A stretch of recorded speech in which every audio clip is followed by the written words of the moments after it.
হারিয়া রে সাহাকের বাগানে কমলনি পাতা তোরেলা ধনিকের মুসুকি হাসি রে মন মোহেলা কমলনি পাতা তোরেলা হারিয়া রে সাহাকের বাগানে।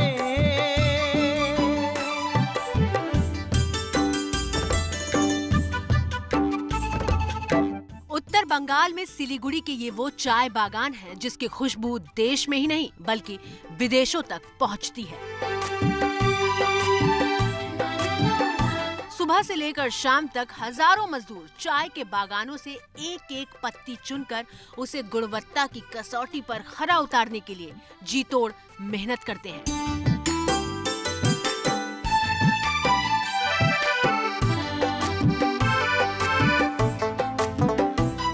चाय को सिलीगुड़ी की नाजुक डोर कहा जाए तो गलत नहीं होगा और यही वजह है कि पश्चिम बंगाल विधानसभा चुनाव में वोट मांगने वाले चाय का जिक्र करना नहीं भूलते। 10 अप्रैल को जब प्रधानमंत्री मोदी सिलीगुड़ी में रैली करने आए थे तो उन्होंने भी चाय से जोड़कर अपना परिचय दिया। आपनारा जानें जे आमी चावाला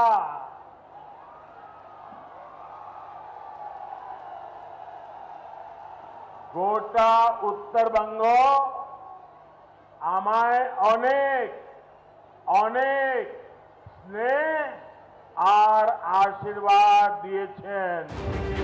पूरे उत्तर बंगाल में देश भर की 35% चाय का उत्पादन होता है, लेकिन चाय बागान की तस्वीर देखने में आंखों को जितनी मनमोहक और सुकून देने वाली लगती है, हालात उतने अच्छे नहीं हैं। मौजूदा परिस्थितियों में अच्छी चाय का उत्पादन चाय बागान से जुड़े लोगों के लिए चुनौती बन गया है। कंपटीशन मार्केट है, अच्छी चाय के अच्छे दाम है, खराब चाय का कोई वैल्यू नहीं है। तो मार्केट में हमको अगर स्टे करना है तो हमको क्वालिटी चाय बनाना पड़ेगा। क्वालिटी चाय बनाने के लिए हमको क्वालिटी प्लकिंग करना पड़ेगा। क्वालिटी प्लकिंग के लिए हमको सफिशिएंट मैंडेज चाहिए, वर्कर्स। तो नाउअडेज क्या हुआ, वर्कर का शॉर्टेज चल रहा है। कई चुनौतियां हैं जिन्हें पार करना है। मजदूर नहीं मिल रहे और जो मजदूर काम कर रहे हैं उनके साथ भी न्याय नहीं हो पा रहा क्योंकि चाय बागानों पर बकाया बहुत ज्यादा हो चुका है। सरकार तो बोलते हैं ये करेंगे वो करेंगे, कुछ भी नहीं करते हैं जब वोट मिल जाता है तो। सिलीगुड़ी दार्जिलिंग जिले में आता है। 5वें चरण में 17 अप्रैल को सिलीगुड़ी सीट पर भी मतदान होना है। ये सीट पिछले चुनाव में टीएमसी को हराकर सीपीएम ने जीती थी। सिलीगुड़ी कभी देश की सबसे साफ जगह हुआ करती थी, लेकिन पिछले कुछ सालों में सिलीगुड़ी ट्रैफिक और प्रदूषण जैसी समस्याओं से जूझ रहा है। पूरे साल पीने के पानी का संकट रहता है। सबसे बुरे हालात चाय बागान मजदूरों के हैं। एबीपी न्यूज संवाददाता मनोज्ञा लोईवाल ने चाय बागान के मजदूरों से बात की तो उन्होंने यही शिकायत की कि वोट के लिए वादे तो बहुत होते हैं लेकिन पूरा एक भी नहीं होता। खत्म तो नहीं होती है, कुछ मिलता है कुछ नहीं मिलता है। कैसा होता है, चुनाव के पहले तो बहुत कुछ बोलते हैं, मतलब ये दे कर देंगे वो कर देंगे, लेकिन बहुत कोई करते हैं बहुत कोई नहीं भी करते हैं, ऐसा होता है। उत्तर बंगाल में अधिकतर चाय बागानों में काम करने वाले कर्मचारियों को इंतजार है उन वादे और दावों के पूरे होने का जो हर बार राजनीतिक दल करके चले जाते हैं। पत्तियां तोड़ते समय उन्हें लगता है कि इस बार जब उसी उंगली से वोट का बटन दबाएंगे तो कम से कम अपने भविष्य को और सुनहरा बना पाएंगे। लेकिन सुनहरे तो सिर्फ ख्वाब होते हैं जो ये लोग देखते हैं और इंतजार करते हैं कि शायद ये दल जो सत्ता में है और रहेगा या आएगा या जाएगा, कुछ बेहतर कम से कम इनके लिए सोचेगा।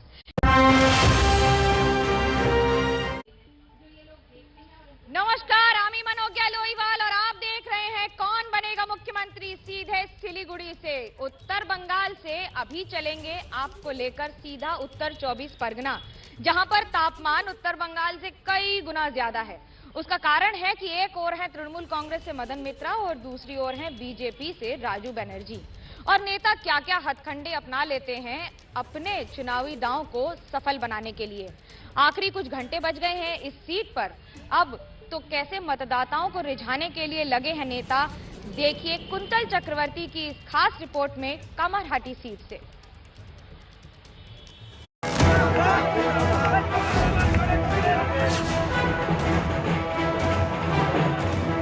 ट्रक पर सवार मिथुन चक्रवर्ती के साथ गलियों में घूम घूम कर वोट मांग रहे ये बीजेपी के उम्मीदवार राजू बनर्जी हैं। गर्मी कह रही है कि बस हम ही हम हैं और एक एक वोट के लिए हर पार्टी का हर बीतते घंटे के साथ जंग लड़ रहा है। उम्मीदवारों के लिए सबसे बड़ी चुनौती बढ़ते तापमान के बीच खुद को फिट रखना है। एबीपी न्यूज संवाददाता कुंतल चक्रवर्ती उत्तर 24 परगना के कामारहाटी से बीजेपी उम्मीदवार राजू बनर्जी का चुनावी कैंपेन कवर कर रहे थे। इसी बीच उनके लंच का समय हुआ तो थाली में सिर्फ दाल चावल परोसा गया ताकि हल्का खाना प्रचार में मदद कर सके। खेल तो खत्म हो गया क्योंकि दीदी भी बोल नहीं पा रही है।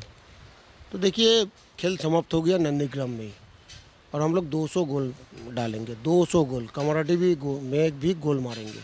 मतलब जनता के साथ जैसा खेला है अभी जनता इसको नकार दे रही है। कामारहाटी सीट पर मुकाबला कड़ा है क्योंकि इस सीट पर 2019 के लोकसभा चुनाव में टीएमसी ने यहां 19,000 वोटों की लीड ली थी और इस बार ममता ने इस सीट पर जीत दर्ज करने के लिए हैवीवेट उम्मीदवार मदन मित्रा को उतारा है। मदन मित्रा दावा कर रहे हैं कि टीएमसी सिर्फ इस सीट को नहीं बल्कि पश्चिम बंगाल की सत्ता पर भी काबिज होगी। क्योंकि 2016 में सीपीएम कांग्रेस बीजेपी ने बताया था ये मदन मित्रा को कभी नहीं मिलेगा, वो चला गया, वो मर गया, झूठा इल्जाम लगाया। मैंने लास्ट ईयर क्या था, टीम था, जर्सी था, खाली कैप्टन नहीं था। इस बार कैप्टन है, टीम है, जर्सी है और ऊपर से कैप्टन भी मौजूद है। मदन मित्रा से बातचीत शुरू हुई तो वो दोपहर का खाना खा रहे थे। उनकी थाली में छोटी मछली और सलाद मौजूद था, लेकिन मदन मित्रा ने बताया कि चुनाव के बीच खाने की ये थाली उन्हें 24 घंटे बाद नसीब हुई। 48 घंटा काम करने के बाद कुछ खाना मिल रहा है। कल भी नहीं मिला, सुबह भी नहीं मिला, खाली चाय कॉफी। तो आज जरा छोटा मछली था और ये बस सलाद। अभी तो हो गया ना, खेला तो खत्म हो गया। खेला हो गया है या फिर खेला बाकी है ये कहा नहीं जा सकता क्योंकि अभी तो सिर्फ 4 चरण के चुनाव हुए हैं। 4 चरण के चुनाव बाकी हैं, यानी आधा इलेक्शन। नतीजे 2 मई को आएंगे और सबसे तेज नतीजे के लिए आप देखिए एबीपी न्यूज।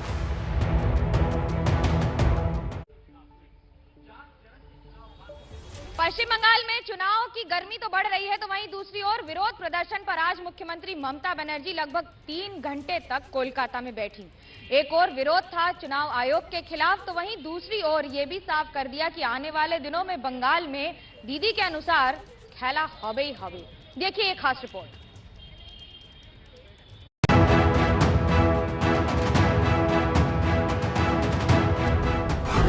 मुंह पर काली पट्टी, गले में काला गमछा, व्हील चेयर पर ममता बनर्जी।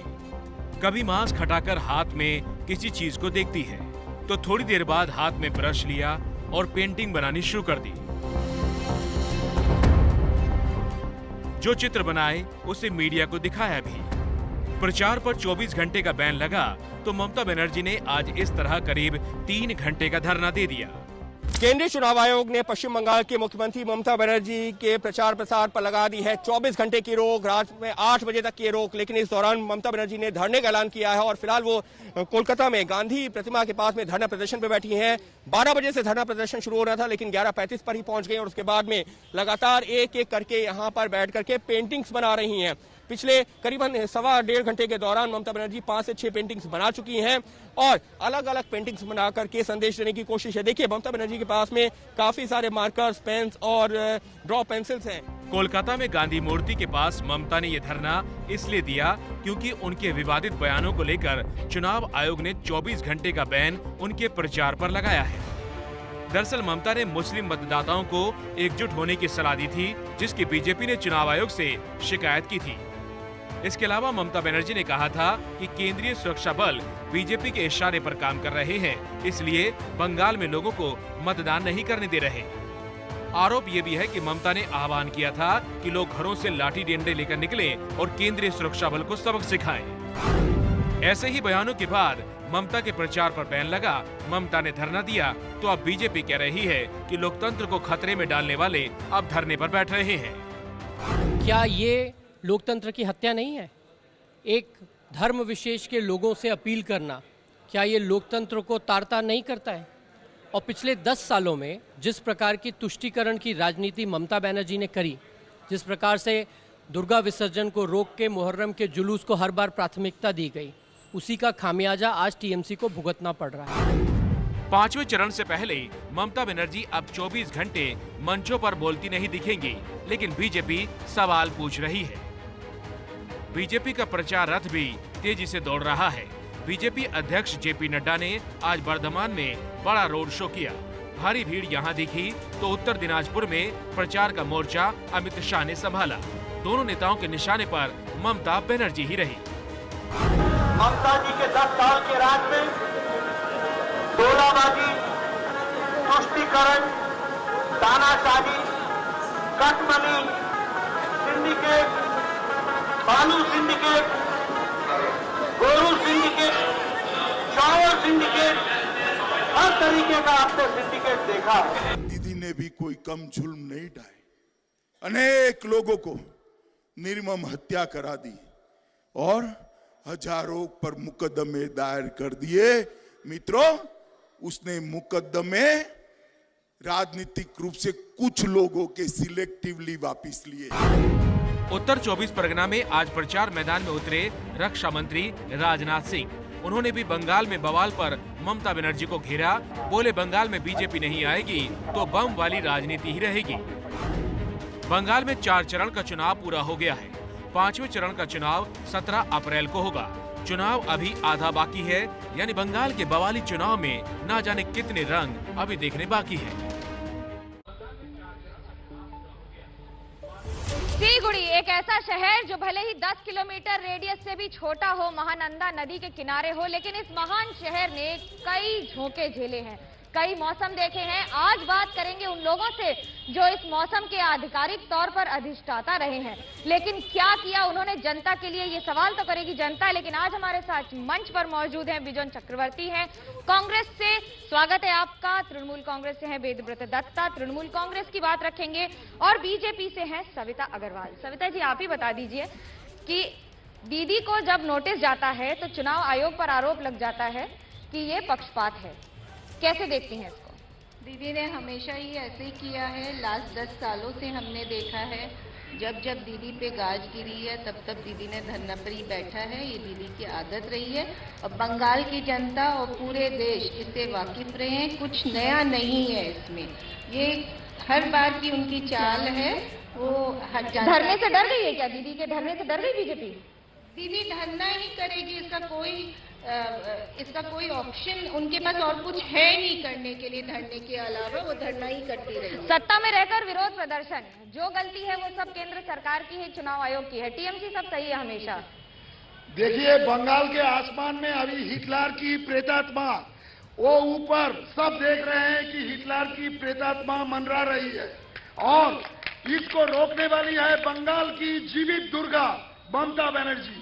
और केंद्र सरकार जो है, ये अभी तानाशाही पूरे भारत पर लागू हो चुका है और अभी ये बंगाल इनके लिए इसलिए बहुत ही अहम है क्योंकि अगर ये बंगाल जीत जाए तो 2024 में इनके लिए फिर सत्ता में आना एकदम उनकी बात तो इजी हो आपने कर ली। जाएगा। मुझे ये बता दीजिए, 10 साल में टीएमसी ने सिलीगुड़ी में क्या किया? ट्रैफिक का हाल देखा है, पानी की प्रॉब्लम देखी है?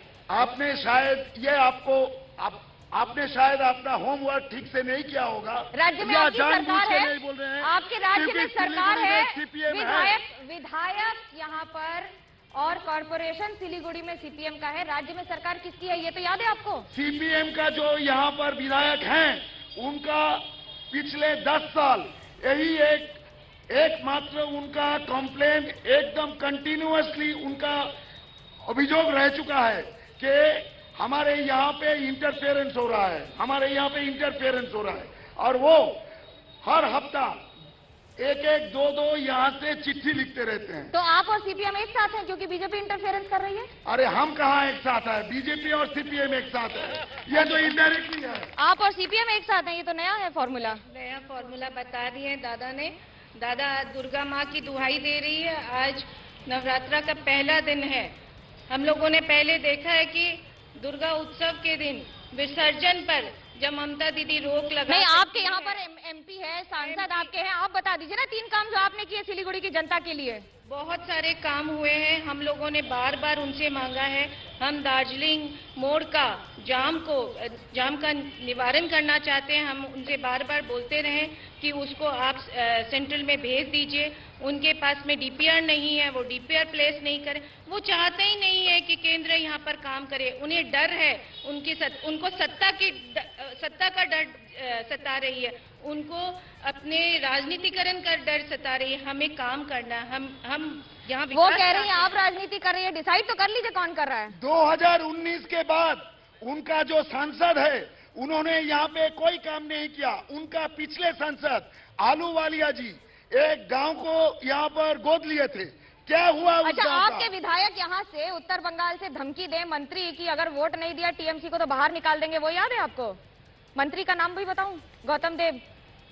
सुनिए धमकी का बात छोड़ दीजिए, क्योंकि बीजेपी के जो है, अरे बीजेपी के नेताओं का जो भाषा है पहले उनको रोकिए और इलेक्शन कमीशन को न्यूट्रल होने बोलिए। अच्छा, इलेक्शन कमीशन ने 2 आज बीजेपी के नेताओं को जो भेजा है नोटिस, कांग्रेस कैसे देखती है उसको? बीजेपी टीएमसी सबको नोटिस आ रहा है। अब तो पहला दौरा ही राहुल गांधी करेंगे, तो नोटिस का सवाल तो बाद में आएगा। देखिए, ये बंगाल में जो चल रहा है, हमारे मित्रों जो तृणमूल कांग्रेस से है और बीजेपी से है, इन दोनों ही जो है बंगाल का उन्नति के लिए कभी इनका कोई विचार था, ना कोई सोच है, ना कोई दिशा है। हम देख रहे हैं कि इस चुनावी क्षेत्रों पे जिस तरीका से हिंसा बढ़ रहा है और आपस में इन दोनों जो भाषणबाजी में लगे हुए हैं, इसमें तो लगते हैं कि ये बंगाल में एक जंगल राज कायम करना चाहते हैं। और ये जंगल राज कायम करने के लिए ही वो आपस में ये जो देख रहा है, काल हमने देखा है, मैं किसका बात बोलूं, भारत का स्वराष्ट्र मंत्री निर्वाचन कमीशन से लेकर सब कोई निर्वाचनी क्षेत्रों में हर उम्मीदवार का इधर में अभी प्रचार में एक उनका मौका होना चाहिए। मुद्दा ही नहीं है तो खाली रुक रहे एक छोटे से ब्रेक के लिए, लौटेंगे ब्रेक के बाद और आपको बताएंगे कि आखिरकार क्या सोच रही है सिलीगुड़ी की जनता और करेंगे सवाल नेताओं से। रुक रहे हैं छोटे से ब्रेक के लिए, आप देखते रहिए एबीपी न्यूज, आपको रखे आगे। लाइन पर खड़े होकर वो 0 बैलेंस में अकाउंट खुला था, बहुत तकलीफ हुआ, 15 लाख अभी तक नहीं मिला, कब तक मिलेगा वो बोल पाएंगे? बीजेपी से सवाल है आपका?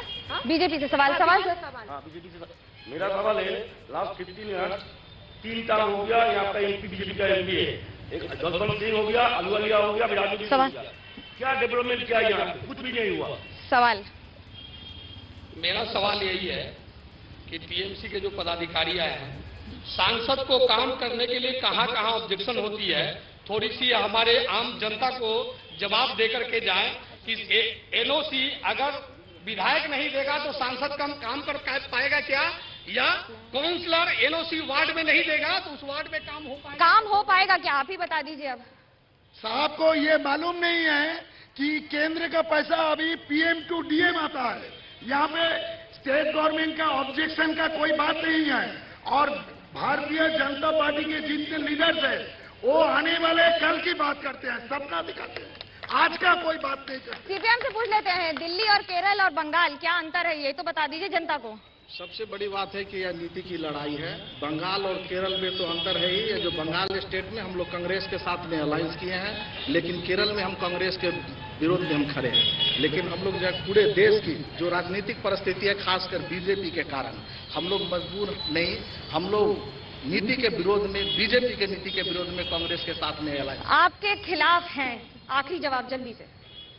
बीजेपी के अगर खिलाफ है तो कुछ कहने को नहीं है। पूरा विश्व हमारे जो केंद्र के नेतृत्व हैं, मोदी जी को अपना रहा है। मोदी जी ने जो कोविड के टाइम पे करके दिखाया है, पूरा विश्व देख रहा है, पूरा देश देख रहा है। और जहां पे जहाँ पे भी जो भी समस्या रही है उसको मिटाने के लिए make in India startup Netaji से तो आपके 3 बार यहाँ सांसद रहे हैं। उत्तर बंगाल के लिए क्या किया दिल्ली की सरकार ने बंगाल में, ये भी बता दीजिए।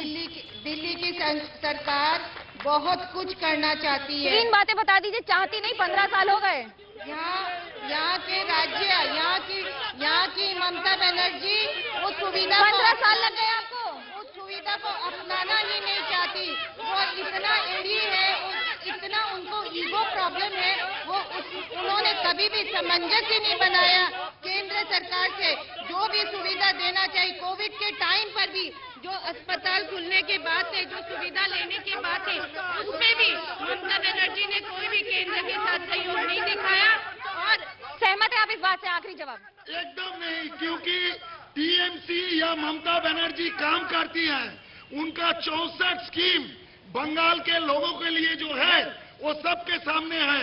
और मैंने पहले कहा कि बीजेपी फ्यूचर का बात करता है, कुछ करता नहीं, कुछ करेगा नहीं। लेकिन जनता इस बार वोट देगी और हमारी भी अपील है कि आप मास्क पहने और वोट जरूर करें। और इस बार आज के इस पेशकश में फिलहाल इतना ही। कल जुड़ेंगे जलपाईगुड़ी से और आपको बताएंगे क्या है उत्तर बंगाल के बाकी इलाकों का हाल। फिलहाल मेरी टीम सुजीत सामल और सूरज पांडे को दीजिए इजाजत। देखते रहिए एबीपी न्यूज, आपको रखे आगे।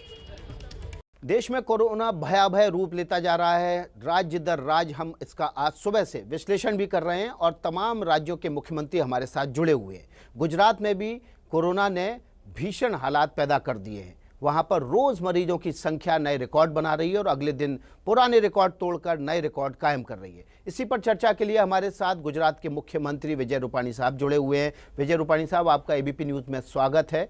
सवालों का सिलसिला शुरू करते हैं। पहला सवाल ये कि अभी राज्य के जो हालात हैं वो बेहद नाजुक हैं, बेहद नाजुक हालात हैं। क्या राज्य सरकार इस तरह के बदले हुए हालात के लिए पहले से तैयार थी या लग रहा था कोरोना तो चला गया? देखिए, राज्य सरकार से कहीं भी कोई चूक नहीं हुई है। हम पिछले 1 साल से लगातार कोरोना से लड़ रहे हैं। हमने लगातार अपनी स्वास्थ्य सुविधाओं में विस्तार भी किया है। सेट प्रोटोकॉल की तहत लोगों का इलाज किया है। भारत में यह कोरोना की जो सेकंड वेव है और इस सेकंड वेव में संक्रमण काफी तेजी से फैल रहा है। पूरे देश में ऐसी हालात है। गुजरात में जो केस आ रहे हैं इसमें से 65 से 70% मामले अहमदाबाद, सूरत, वडोदरा और राजकोट 4 महानगरों से केस बढ़ रहा है। हालांकि राज्यों के दूसरे शहरों से भी मामले आ रहे हैं लेकिन उनकी संख्या काफी कम है। अभी मैं कल की बात करूं तो लगभग 6000 केस गुजरात में आए हैं। इसलिए संक्रमण के इस चेन को तोड़ने के लिए हमने व्यवस्था और नियमों को सख्त किया दिया है। मेडिकल फैसिलिटीज को भी बढ़ा दिया है और आप देखेंगे कि आने वाले दिनों में गुजरात में केस धीरे धीरे सेटल और बाद में कम हो जाएंगे। लेकिन आप इन जो बढ़े हुए आंकड़े हैं, कोरोना के मरीज जो लगातार तेजी से बढ़ रहे हैं, इसके पीछे क्या मानते हैं कि जो स्थानीय निकाय के चुनाव हुए उसकी वजह से सभाएं हुई, रैलियां हुई, जुलूस निकाले गए या जो उपचुनाव हुए उस दौरान जो राजनीतिक गतिविधियां हुई वो जिम्मेदार हैं? मैं मानता हूं कि ये सेकंड जो वेव है वे पूरे देश और दुनिया में है। सिर्फ अगर गुजरात में होती तो चौक्कस हम ये बात को मंजूर करते, लेकिन अभी के जो हालात को निकाय चुनाव से जोड़ना मैं सही नहीं समझता हूं। गुजरात में निकाय चुनाव फरवरी में हुए थे। यदि चुनाव के कारण केस बढ़ने होते तो हफ्ते या 10 दिन में ही केस बढ़ने लगते, लेकिन ऐसा नहीं हुआ। और वैसे भी लोकतंत्र में चुनाव भी एक जरूरी प्रक्रिया है। आज भी 4 स्टेट में चुनाव चल रहा है और सरकार ये चुनाव नहीं करवाती है, चुनाव आयोग का काम है। राज्य में कोरोना की स्थिति देखते हुए नवंबर में होने वाले चुनाव को हमने टाला था और जब स्थितियां बेहतर हुई तो राज्य चुनाव आयोग ने स्वतंत्र निर्णय लेकर चुनाव कराए। उस समय केसों की संख्या भी बहुत कम थी। आज जब गुजरात में केस बढ़े हैं तो देश के बाकी राज्यों में भी केस बढ़े हैं कि वहां जहां चुनाव नहीं था वहां भी केस बढ़े। जैसे पंजाब में कहाँ चुनाव था, जैसे महाराष्ट्र में कोई चुनाव नहीं, केस काफी बड़े हैं। इसलिए संक्रमण के लिए सिर्फ निकाय चुनावों को दोष देना ये उचित नहीं है जी। लेकिन अभी हाल में राज्य में रेमडेसिविर इंजेक्शन को लेकर एक विवाद हुआ। क्या राज्य में जो पर्याप्त इंतजाम है रेमडेसिविर इंजेक्शन को लेकर, उसमें कमी है, इसकी किल्लत हो रही है? पूरे भारत में कुछ ही कंपनियां रेमडेसिविर इंजेक्शन का प्रोडक्शन करती है। पूरे देश में कोरोना का मामला बढ़ा है, रेमडेसिविर की मांग तेजी से बढ़ी है। गुजरात में भी मांग बढ़ी है। फिलहाल हम दररोज लगभग 25,000 के आसपास रेमडेसिविर इंजेक्शन का उपयोग हम करवाते हैं, लेकिन इसके बावजूद कहीं किसी भी प्रकार की कोई समस्या ना आए, इसलिए हमने अलग अलग सोर्सेस में से इंजेक्शन को कलेक्ट किया है। आसाम से लेकर मुंबई से लेकर गुजरात में जो प्रोडक्शन है, वहां से उसकी खेप मंगवाकर हम हर रोज 25,000 इंजेक्शन की इंतजाम करते हैं। तो अगर सरकार इंतजाम कर रही प्राइवेट अस्पताल में पर्याप्त विजय रूपाणी जी, अगर सरकार इंतजाम कर रही है तो आपके पार्टी प्रेसिडेंट CR पाटिल को इंजेक्शन पार्टी दफ्तर से बांटने की क्यों नौबत आ गई? क्या वजह थी कि उन्होंने रेमडेसिविर का इंजेक्शन सूरत में पार्टी दफ्तर से बांटा? देखिए, रेमडेसिविर इंजेक्शन जिस तरीके से केस बढ़े हैं, सभी डॉक्टर प्रिस्क्राइब करते हैं। हम लोग तो गवर्नमेंट जो हॉस्पिटल में भर्ती हुए हैं उनको इंजेक्शन देते हैं। सूरत में डिमांड थी तो पार्टी अध्यक्ष पाटिल जी ने एक सेवा की भावना से उन्होंने भी मेहनत की, इंजेक्शन कलेक्ट किए और उन्होंने इंजेक्शन बांटे हैं। मैं मानता हूं कि ये उनकी मन में जो सेवा का भाव था उसके लिए उन्होंने किया। कांग्रेस उस पर राजनीति कर रही है, ये ठीक नहीं है। इस समय जो सभी लोगों को जो अपने हाथ में है उससे कितनी जनता की सेवा हो, उस सेवा करने का मौका भगवान ने दिया है। तो मैं मानता हूं कि राजनीति छोड़कर कोरोना में इस काल में जनता की सेवा के लिए सबको आगे आना चाहिए। लेकिन एक बड़ा सवाल ये है कि हमने देखा महाराष्ट्र से बहुत सारे प्रवासी मजदूर वो वापस अपने अपने राज्यों की ट्रेन पकड़ रहे हैं। गुजरात के सूरत से और भी कई जगहों से ऐसी खबरें आई हैं जो बाहर से लोग आते हैं कामकाज करने, वो इस डर से कि गुजरात में लॉकडाउन लग जाएगा वो अपने अपने घरों को वापस लौट रहे हैं। क्या गुजरात में हालात को काबू करने के लिए लॉकडाउन लगाने की कोई योजना है? मैंने बार बार बताया है कि गुजरात में लॉकडाउन नहीं लगने वाला है, क्योंकि इसके कोई जरूरत नहीं है। हमने कोरोना कर्फ्यू, इसका मतलब रात्रि कर्फ्यू, 20 नगरों में 10 घंटे का कर्फ्यू लगाया है और उसका काफी अच्छा परिणाम भी मिल रहा है। पिछले साल यह बीमारी हमारे लिए एक नई चुनौती थी जिसके खिलाफ लड़ने का हमें कोई अनुभव भी नहीं था। बहुत सारी तैयारियां और व्यवस्था करनी थी, जिस वजह से पूरे देश में लॉकडाउन लागू किया था। लेकिन आज 1 साल के बाद ऐसी समस्या नहीं है। हमारे पास कोरोना को लेकर पिछले 1 साल का अनुभव भी है, ट्रीटमेंट को लेकर एक सेट प्रोटोकॉल भी है और पर्याप्त संख्या में मेडिकल फैसिलिटीज भी आज हमारे पास मौजूद है। लेकिन व्यापारी कह रहा है कि भी कोरोना के बारे रात्रि में कर्फ्यू की वजह से उसको दुकानें जल्दी बंद करनी पड़ती हैं। जल्दी दुकानें बंद करने की वजह से उसका व्यवसाय का नुकसान हो रहा है, धंधे का नुकसान हो रहा है। क्या रात्रि कर्फ्यू में कुछ ढील देने की योजना है, क्योंकि लगातार व्यापारी मांग कर रहे हैं? नहीं, व्यापारी कह रहे हैं कि आप हमारा घंटा तय कर दो व्यापार करने के लिए, लेकिन लॉकडाउन मत लगाओ, उतने ही घंटे में हम काम कर लेंगे। गुजरात के व्यापारी बहुत समझदार है और सुबह से 9 बजे से लेकर शाम को रात को 8 बजे तक व्यापारी काम कर लेते हैं। जो ग्राहक है, कंज्यूमर, वो भी इस समय में ही सब कुछ लेने देने के लिए वो भी इस समय का सदुपयोग करते हैं। मुझे लगता है कि गरीब और मध्यम वर्ग की रोजी रोटी सलामत रहे और व्यापार भी चलता रहे और कोरोना के सामने हम संक्रमण को रोक भी रहे, तो उस दिशा में रात्रि कर्फ्यू पर्याप्त है। तो उसमें गुजरात ने अच्छी तरह से व्यवस्था बनाने की कोशिश की है। जी, एक और व्यवस्था है जिसको लेकर सवाल उठ रहे हैं कि क्या वेंटिलेटर की पर्याप्त संख्या है, क्योंकि देखिए पिछली लहर के मुकाबले मामले इस बार 3 गुना 4 गुना तक जा सकते हैं। वेंटिलेटर्स की व्यवस्था है, ऑक्सीजन की कमी तो नहीं है, क्योंकि कई राज्यों ने डिमांड की प्रधानमंत्री के साथ बैठक में, महाराष्ट्र ने मांग की कि ऑक्सीजन की सप्लाई आसपास के राज्यों से बढ़ाई जाए। तो इन स्वास्थ्य सेवाओं पर गुजरात कहाँ पर है अभी? गुजरात के लिए मैं आपको बताऊं कि हमारा सद्भाग्य है कि ऑक्सीजन भी गुजरात में प्रोडक्शन हो रहा है। भारत सरकार ने 5000 से ज़्यादा वेंटिलेटर दिया है। मैं प्रधानमंत्री और गृह मंत्री दोनों का आभार व्यक्त करता हूं कि हमने जो मांगा उतना वेंटिलेटर मिला है। हमारे यहाँ रेमडेसिविर का प्रोडक्शन होता है तो उनकी भी व्यवस्था हमने की है। और गुजरात में हमने धन्वंतरी रथ 4000 से अधिक, इसका मतलब कि लोग अस्पताल में नहीं आ न पाए, वहां जाकर उनकी ट्रीटमेंट हो, ऐसा धन्वंतरी रथ अलग अलग क्षेत्र में काम कर रहा है। संजीवनी रथ भी हमने करीब 1500 से ज़्यादा बनाए हैं। जो होम क्वारंटाइन है ऐसे पेशेंट के लिए 104 जो हमने फ्री सेवा दे रखी है। एक अकेले अहमदाबाद में 1500 104 की गाड़ियाँ घूम रही है।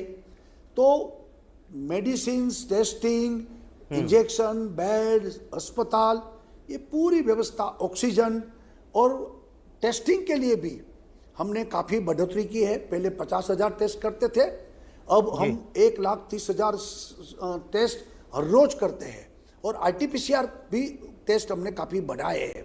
जी, बहुत बहुत शुक्रिया विजय रूपाणी साहब आपका। और हमें उम्मीद है कि इस महामारी के दौर में आप अपने प्रयासों में सफल होंगे, लोगों को जल्द से जल्द राहत मिलेगी। लेकिन ज़रूरी क्या है? ज़रूरी है हाथ धोते रहें, मास्क का इस्तेमाल ज़रूर करें और सोशल डिस्टेंसिंग का पालन करें जब भी भीड़ भाड़ वाली जगह पर हों, जब भी सार्वजनिक जगह पर हों। अभी छोटा सा ब्रेक, फौरन लौट। रोड शो में बवाल हुआ है, TMC और BJP के कार्यकर्ता आपस में भिड़े हैं। बर्दवान के रशिकपुर का मामला है। दिलीप घोष रोड शो कर रहे थे, उसी दौरान TMC समर्थकों ने हमले की कोशिश की, जबकि TMC का आरोप है कि रोड शो में शामिल लोगों ने उनकी पार्टी के दफ्तर पर हमला किया। उसी दौरान वहां पर बवाल हुआ, पत्थरबाजी हुई, TMC समर्थकों ने टायर जलाकर रास्ता रोक दिया है। ये तस्वीरें आप उसी जगह की देख रहे हैं जहां पर दिलीप घोष का रोड शो गुजर रहा था और उसके बाद BJP और TMC के कार्यकर्ता आपस में भिड़ गए। BJP ने आरोप लगाया कि उनके काफिले पर, उनके रोड शो पर हमला हुआ, पथराव हुआ, उसके बाद वहां पर बवाल हो गया और अब TMC के कार्यकर्ताओं ने टायर जलाकर रास्ता रोक दिया है।